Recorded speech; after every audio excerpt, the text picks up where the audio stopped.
Welcome, welcome, welcome. So we are with Mbak Dara right here.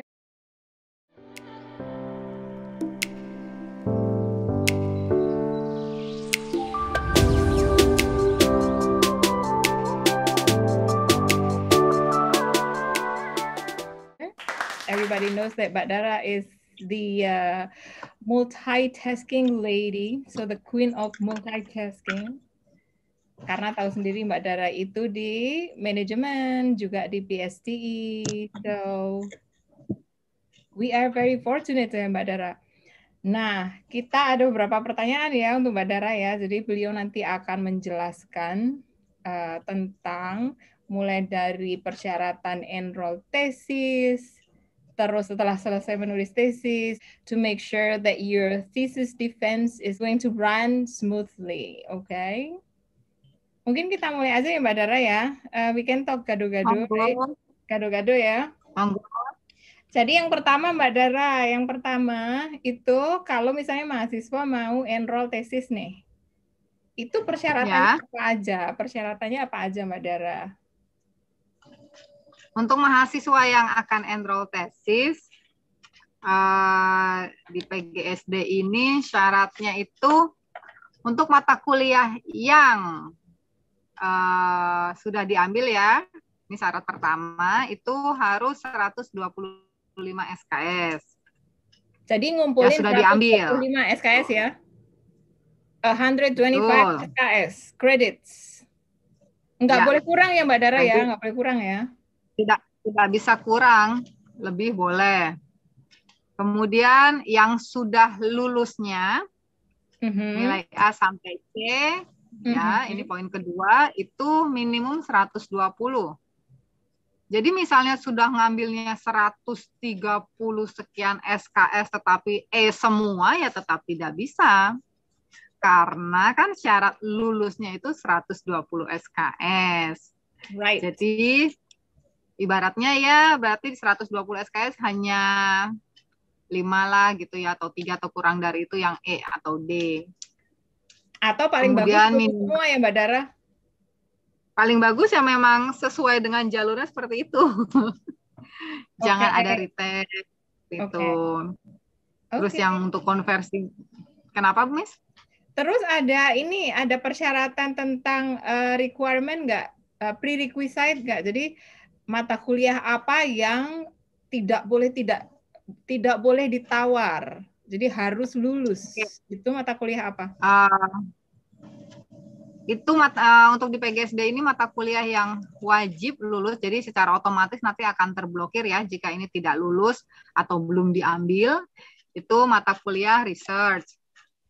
Ya, di sini kita namanya Methodology of Educational Research. Itu minimum C. Jadi kalau D ya bye-bye saja seperti itu. Dan dosennya yang siapa lain itu, Mbak Dara? Dosennya biasanya siapa itu yang riset? Kurang tahu deh Bu. Siapa ya kalau di PGSD? Mungkin Pak Donald. Awas ya kalau nggak lulus ya. Oh my God. Ini akan susah sekali untuk lulus sepertinya ya. Ada syaratnya Mbak Dara. So you have sering masuk Bu. You have to pass the subjects. Tidak boleh D ya Mbak Dara ya, tidak boleh D ya, harus C. Minimum C dan GPA kumulatifnya itu juga jangan terlalu rendah ya, 2,5 lah. Seperti itu. Jadi kalau memang misalnya merasa sudah ngambil mata kuliahnya banyak, tetapi banyak D atau E-nya otomatis tidak bisa. Atau misalnya yang lainnya sudah bagus, tetapi research-nya D atau E juga tidak bisa. Tetapi jika semuanya bagus, tapi misalnya konversian dari dari prodi lain atau dari kampus lain, biasanya kalau masuk itu kan ada mata kuliah yang tertinggal, itu otomatis juga harus dikejar dulu, diselesaikan dulu, baru kalau sudah mencukupi SKS-nya bisa enroll tesis. Dan itu semuanya terbaca langsung dari sistem. Jadi kalau misalnya, loh kok saya nggak bisa, tidak bisa menyalahkan lagi kepada kami, karena itu sudah kita pakemkan, semua disamakan, seperti itu. Langsung dipuis ya Mbak Dara, berarti langsung kelihatan dipuis ya, otomatis ya? Gitu. Jika saat kalian enroll tesis dan ternyata terbacanya tidak bisa, itu biasanya akan ada notifikasinya dari Dipuis itu. Kamu tidak bisa enroll tesis karena penjabarannya di bawah ini, seperti itu. Right. Awesome, Mbak Dara. Awesome. Oke, sekarang yang kedua ya. Gimana Mbak Dara? Asem. Oh, asem. Asem is sour. Mbak Dara enggak sour. Terus yang kedua nih Mbak Dara, misalnya ya, mahasiswa ini sudah selesai menulis tesis nih. So, all done, all finished. Mereka sudah siap mau defense. Itu yang harus mereka persiapkan apa saja? Jangan sampai ketinggalan ya. Ini yang kita bicarakan adalah berarti mahasiswanya sudah benar-benar eligible skripsi, mata kuliahnya sudah oke, tidak ada lagi yang retake ya. Otomatis pertamanya itu kan harus ada bukti jurnal itu, Bu. Oh, sebentar. Bukti jurnal ini penting sekali. Sebentar, saya ada note sebenarnya sedikit tentang bukti jurnal, Mbak Dara. Thank you for reminding me. Jadi gini, untuk bukti jurnal itu sebenarnya kalian tidak harus mensubmit itu apa? Menyerahkan ya? Tidak harus. Ya, menyerahkan. Tidak harus menyerahkan LOA, Letter of Acceptance. Jadi tidak harus menyerahkan LOA dulu kalau misalnya belum punya LOA. Cukup dengan menyerahkan bukti atau proof of manuscript submission. Jadi kalau sudah mengirim proposal atau manuskrip ke jurnal itu nanti kan ada email notifikasi ya. Nah, itu nanti yang diserahkan ke admin. Kita tidak mewajibkan untuk menyerahkan LOA sebelum defense, Mbak Dara. Proof of submission untuk manuskripnya itu sudah cukup. Kalau mereka mau publish, wow, that's great. Mereka bisa menyerahkan proof of paper submission, diserahkan ke admin, ke Mbak Dara gitu. Jadi bukan LOA. LOA-nya nanti setelah defense bisa bisa disusulkan. Siap.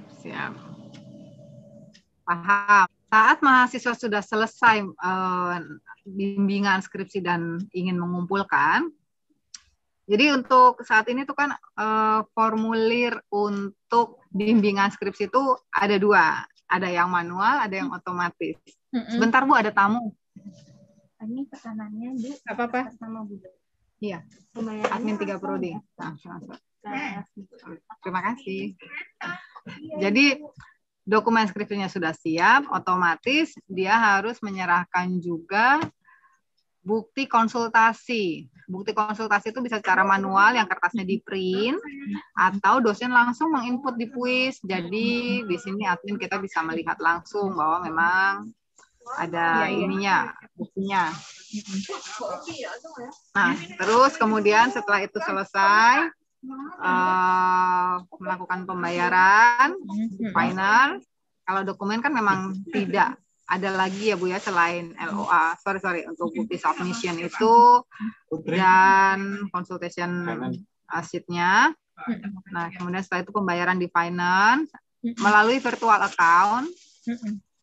Itu nominalnya saya kurang tahu kalau nanti, maksudnya di tahun ini. Dan ini pembayaran, jangan salah artikan antara pembayaran sidang dengan pembayaran skripsi ya. Oh iya, itu sering salah Mbak Dara, iya. Jadi terkadang ada, kalau masih dalam 10 semester memang tidak terkena biaya, tetapi terkadang kan ada yang perpanjangan waktu lagi. 11 semester, dia harus re-enroll, dan itu kan ada biayanya. Itu beda dengan pembayaran sidang. Sidang ada lagi terpisah. Itu pembayarannya dengan virtual account. Kemudian setelah itu melakukan request untuk clearance form for thesis defense. Clearance form itu ada di Puis, mudah sekali dicari mahasiswa. Yang penting mau buka Puisnya. Ada tulisan clearance form for thesis defense. Diklik, ada tombol checklist gitu, warna hijau. Itu juga harus diklik, jangan hanya dilihat saja. Diklik, yes. Request, yes, lalu masukkan judul skripsi dengan huruf kapital. Masukkan judul skripsi dengan huruf kapital. Setelah itu save. Nah, nanti pembayaran kalian itu akan otomatis muncul di clearance form itu berupa validasi dari finance checklist seperti itu. Jika itu sudah terchecklist, baru kita bisa jadwalkan sidang. Oke. Seperti itu. Banyak sekali yang harus diingat ya Mbak Dara ya. Tapi sebenarnya kalau dilakukan semua gampang ya. Gampang jika langsung dilakukan itu sebenarnya gampang. Ini kesana kok kayaknya ribet ini ya. Tetapi sebenarnya hanya tik tik tik 1 menit pun tidak sampai itu untuk clearance form seperti itu. Setuju Mbak Dara. Oke, jadi itu sebelum defense ya. Dokumen apa aja yang perlu disiapkan Mbak Dara untuk persyaratan defense yang diserahkan ke Mbak Dara maksudnya? Ya, hanya draft skripsinya saja dengan bukti konsultasinya itu tadi Bu Ani. Okay. Tidak ada lagi yang lain. Alrighty, oke. Ada catatan nggak Mbak Dara tentang defense untuk defense untuk mahasiswa? Catatan untuk mahasiswanya lebih ke arah mahasiswanya itu kan biasanya terkadang nanya saya kalau sidang ngapain ya Mbak? Ya menjawab pertanyaan penguji gitu kan.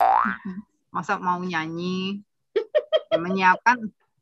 Terkadang ada mahasiswa. Ini kita membahas ini sidang secara normal yaitu secara offline gitu ya Bu ya. Terkadang saat sidang mereka tidak bawa pulpen. Mereka bahkan tidak menyiapkan PPT-nya. Masa sih nggak nyiapin PPT? Nggak nyiapin slides gitu ujian? Tidak tahu katanya, tidak tahu. Oh my gosh. Ada yang ternyata colokan laptopnya tidak cocok. Silly. Ada yang tidak membawa draft. Jadi draft skripsi itu kan kalau secara offline itu, ya semoga tahun ini sudah offline ya Bu Ani ya. Draft skripsi itu semoga ya segera gitu. Jadi draft skripsi itu kan biasanya dikumpulkan di prodi itu 3 itu untuk penguji, 1 untuk advisor. Mahasiswa harus membawa lagi sendiri. Seperti itu. Ya. Jangan lomba kan kemarin saya kumpulin banyak ya banyak itu buat penguji. Kalian harus siapkan sendiri. Jadi benar-benar harus menyiapkan diri juga, tidak mengandalkan. Kadang ada yang tidak bawa USB, ada yang macam-macam deh. Seperti itu yang membuat sidang jadinya tertunda. Jadi saya harap di PGSD ini semuanya sudah ready ya. Kalau secara online mungkin lebih gampang, tinggal kirim soft copy, saya tinggal sebarkan. Tapi siswanya sendiri di rumah pun juga yang penting kan harus siapkan mental, kemudian koneksi internetnya juga. Terkadang bermasalah di tengah-tengah sidang, seperti itu. Juga PPT-nya jangan sampai lupa. Terus masalah link untuk meeting itu yang mengirimkan siapa Mbak Dara? Untuk link meeting itu sebaiknya memang mahasiswa Bu. Jadi mahasiswa 1 hari sebelum sidang dikirimkan ke saya. Kenapa saya minta 1 hari sebelum sidang? Karena jika sebelumnya misalnya 2 hari atau 3 hari sebelumnya, khawatir pengujinya berubah. Sudah saya kirimkan penguji, ternyata pengujinya berubah misalnya karena ada halangan yang tidak bisa untuk ditinggalkan, jadi otomatis penguji harus diubah. Jadi memang lebih aman H-1 gitu. Jadi mahasiswa juga jangan. Iya Bu, betul. Dan mahasiswa juga jangan sampai telat untuk login ya. Terkadang pengujinya sudah ada, mahasiswanya belum ada. Ya, harus selalu on time ya, harus on time ya. 15 menit sebelum sidang itu harus sudah ready. Tes suara, tes PPT muncul atau tidak, gambar jelas atau tidak, seperti itu. Karena pasti ada hal-hal yang nggak terduga juga nanti ya, apalagi kalau online ya. Entah laptopnya error atau jaringannya nggak gitu kan. Itu sering terjadi. Jadi memang terkadang suaranya tidak muncul. Terpaksa dia harus pinjam laptop temannya di kos-kosan. Itu sering terjadi. Oleh karena itu sebaiknya memang 30 menit. Cuman terkadang ada yang berpikir sayang kuotanya. Jadi ya mungkin 15 menit sebelumnya. Gitu Bu Ance. Sekarang kalau misalnya setelah defense Mbak Dara, setelah defense kan ada 2 kemungkinan ya. Ada beberapa kemungkinan sebenarnya. Jadi lulus dengan revisi, lulus tanpa revisi, lulus dengan revisi sedikit, lulus dengan revisi banyak, dan tidak lulus. Kita ambil 2 saja ya, kemungkinan 2 aja ya. Kalau misalnya tidak lulus. Kalau misalnya jangan sampai tidak lulus. Kalau misalnya ada revisi, Mbak Dara, kalau ada revisi itu berapa lama dikasih toleransi merevisi? Berapa lama? Untuk lulus dengan memuaskan itu biasanya revisi paling kan tidak banyak ya Bu Ani ya. Biasanya hanya ya typo, ini hurufnya, kalimatnya mungkin diputar sedikit atau apa, itu seminggu juga sebenarnya sudah banyak banget waktu yang dikasih. Gitu. Terus jika hanya minor revision juga ada beberapa yang salah tetapi bisa cepat ditanggulangi, itu juga 2 minggu selesai. Kalau misalnya major revision? Major revision itu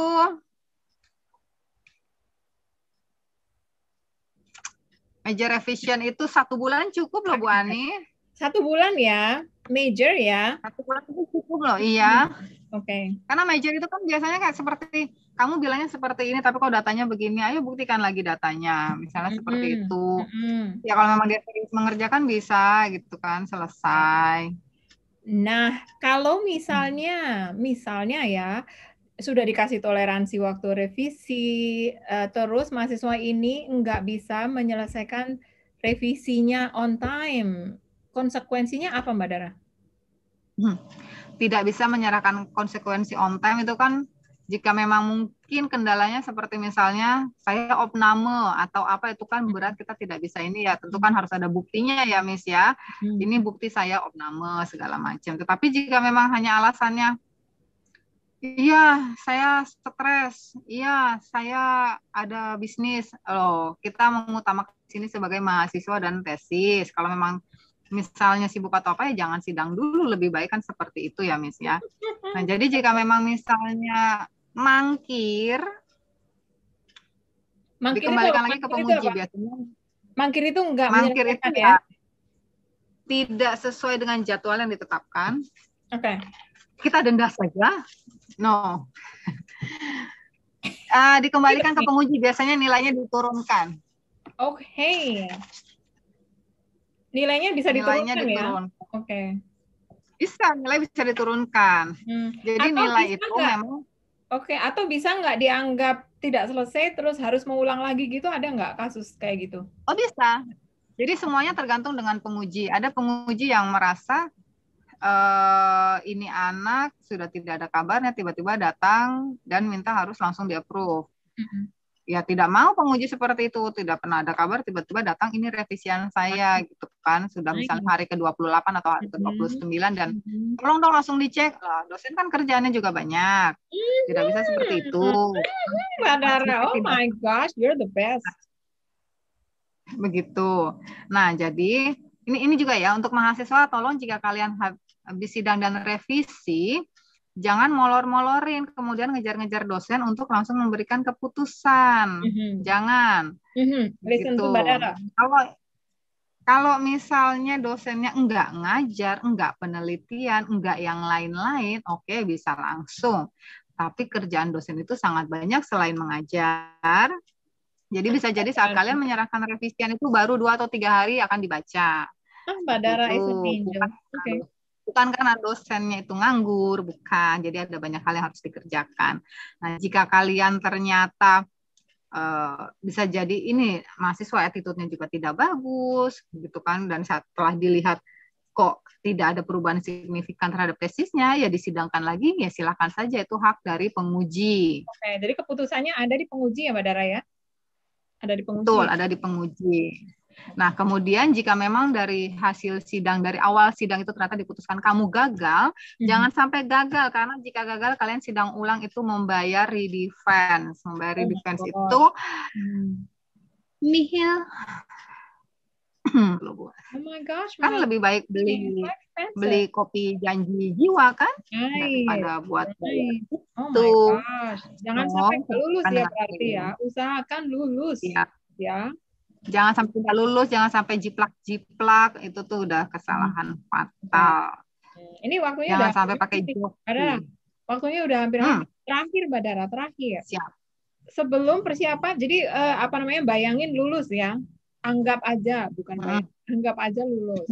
Terus persiapan mulai dari setelah lulus sampai mereka itu mau graduation.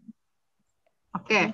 Ya kan? Pertama setelah kalian sidang, merevisi, dosen puas segala macam, dosen pasti akan menandatangani skripsi kalian. Setelah skripsinya ditandatangani lengkap, kalian sendiri juga tanda tangan, itu kan harus di-burn ke CD. Jadi 1 hardcover dan 2 CD. Seperti itu. Kemudian dijilid, diserahkan ke prodi. Untuk prodi itu 1 hardcover dan 1 CD. Untuk perpustakaan itu 1 CD. Jika kalian tidak ingin tesis kalian di repositori, kalian harus bilang ke perpustakaan ini jangan di repositori. Nah, setelah itu, Mbak, saya mau nunggu wisuda bagaimana? Oke, berarti ini kan secara tidak langsung kalian sudah resmi lulus ya, walaupun maksudnya belum secara pesta wisuda. Kalian sudah boleh minta surat keterangan lulus dari akademik yang lengkap dengan transkrip sementara. Seperti itu. Untuk wisuda tentunya tidak ada yang perlu kalian lakukan karena menunggu kepanitiaan. Kepanitiaan nanti akan mengeluarkan informasi tentang wisuda beserta dengan harga dan tata caranya. Jadi istilahnya sudah di luar dari prodi. Begitu Bu Ance.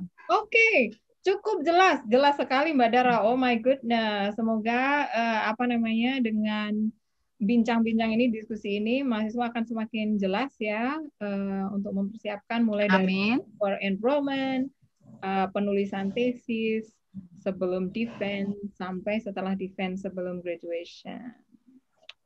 Thank you. Jangan malas ya lihat videonya. Thank you so much Mbak Dara. Sama-sama Ibu Ani. Alright everyone, so that was our discussion with Miss Dara, our queen of multitasking. Thank you again Mbak Dara for the wonderful discussion. Hopefully that our students are going to be able to finish their thesis writing on time. Yeah. Well, everyone stay safe wherever you are. Take care of yourself. And satu tip pesan Bu. Untuk mahasiswa 2018, sering-sering cek nilai kalian ya. Pastikan jumlah SKS kalian berapa, itu kalian pantau dari semester 1 sampai sekarang. Jangan sampai nanti mau enroll tesis, Mbak, saya kurang mata kuliah ini. Oh no, oh yes. Jangan. Oke. Yang terakhir ya, cek jumlah SKS. Make sure sebelum enroll tesis tadi 125 ya Mbak Dara ya. Betul, dan nyocokinnya begini, kalian kan pasti sudah tahu ya kurikulum kalian itu apa, mata kuliah kalian sudah ambil apa, checklistin, mana yang sudah diambil, mana yang belum, mana yang retake, seperti itu. Udah itu aja. Alright Mbak Dara, cukup jelas. Nah ini pamit beneran ya. So we're going to see you again guys in our next discussion on the academic matters with Mbak Dara. Bye everyone.